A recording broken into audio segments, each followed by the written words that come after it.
ಒಂದಿಷ್ಟೇನೋ ವಿರೋಧ ಮಾಡೋ ಪಕ್ಷ ಆಗಿ ನಿಂತದೆ ಇವತ್ತು.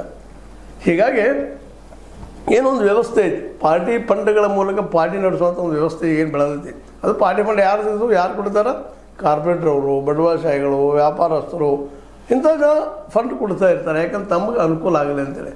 ಇವರಿಗಾಗಿ ಇವತ್ತಿನ ವ್ಯವಸ್ಥೆ ಐತಿ ವಿನಃ ಇವ್ರು ಎಷ್ಟು ದಿನಪ್ಪ ಇಲ್ಲ ನಮ್ಮ ದೇಶದ ವ್ಯವಸ್ಥೆಯಲ್ಲಿ ಕಾರ್ಪೊರೇಟ್ರು ಎಷ್ಟು ನಿಜವಾಗಿಯೂ -1 ಇಲ್ಲ, ಪೂರ್ತಿ 1% ಇಲ್ಲ. ಆನಂತರ ಬರೋ ಬಂಡವಾಳಶಾಹಿಗಳು ಏನೋ 1-2% ಇದ್ದಾರೆ. ಆನಂತರ ನೌಕರಶಾಹಿಗಳು 3-4% ಅದಾರ. 3-4 ಹೊತ್ತು 5 ಅಂತ ಇಟ್ಟುಕೊಳ್ರಿ. ಮುಂದೆ ಯಾರು ಬಂದರು? ಇನ್ನುಳಿದವರು ಬರ್ತಾರೆ. ಒಟ್ಟು ಅಂದಾಜು 8-10% ಭಾಳ ಆಗ್ತದೆ.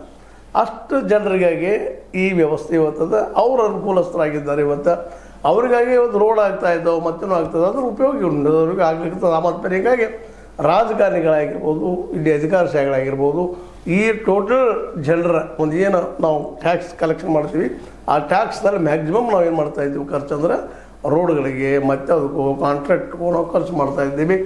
ನಮ್ಮಲ್ಲಿ ಇಂಡಸ್ಟ್ರಿ ಬೆಳೆಸೋದಕ್ಕಾಗಲಿ, ನಮ್ಮಲ್ಲಿ ಯಾವ ಕ್ಷೇತ್ರದಲ್ಲಿ ನಾವು ಹೆಚ್ಚು ದುಡ್ಡು ಹೂಡಿದ್ರೆ ಆ ಕ್ಷೇತ್ರ ನಮಗೆ ಹೆಚ್ಚು ಉದ್ಯೋಗ ಜನ್ರೇಟ್ ಮಾಡ್ತದೆ ಅನ್ನೋದ್ರ ಬಗ್ಗೆ ನಮ್ಮ ಚಿಂತನೆ ಇಲ್ಲ.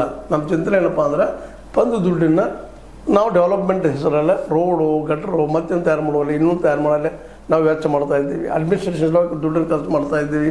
ರಾಜಕಾರಣಿಗೆ ಅಡ್ಡಾಡೋದಕ್ಕೆ ದುಡ್ಡು ಖರ್ಚು ಮಾಡ್ತಾಯಿದ್ದೀವಿ. ಅಧಿಕಾರಶಾಹಿಗಳ ಜನರು ಪೇಮೆಂಟ್ ಮಾಡೋದ್ರ ಸಿಕ್ಕಾಪಟ್ಟೆ ದುಡ್ಡು ಖರ್ಚು ಮಾಡ್ತಾಯಿದ್ದೀವಿ. ನಾವು ಗಳಿಸುವ 50 ಲಕ್ಷ ಕೋಟಿ ರೂಪಾಯಿಗಳ ಟ್ಯಾಕ್ಸ್ ಪ್ರತಿ ವರ್ಷ 40-50 ಲಕ್ಷ ಆಗ್ತದೆ. ಅದರಲ್ಲಿ ಮ್ಯಾಕ್ಸಿಮಮ್ ಯಾರಿಗೆ ಹೋಗ್ತದೆ ಅಂದ್ರೆ ಈ ಅಡ್ಮಿನಿಸ್ಟ್ರೇಟರ್ದವ್ರಿಗೆ, ಅದರಲ್ಲೂ ಮುಖ್ಯವಾಗಿ ಡೆವಲಪ್ಮೆಂಟ್ ಹೆಸರಿನಲ್ಲಿ ಈ ಕಾಂಟ್ರಾಕ್ಟ್ದಾರರಿಗೆ, ಅದೇ ಕಾಲಕ್ಕೆ ನಮ್ಮ ಕಾರ್ಪೊರೇಟರ್ ಅವರಿಗೆ ಇವರು ಹೊಡ್ಕೊಂತ ಆಗ್ತಾ ಇದ್ದಾರೆ. ಆ ದುಡ್ಡು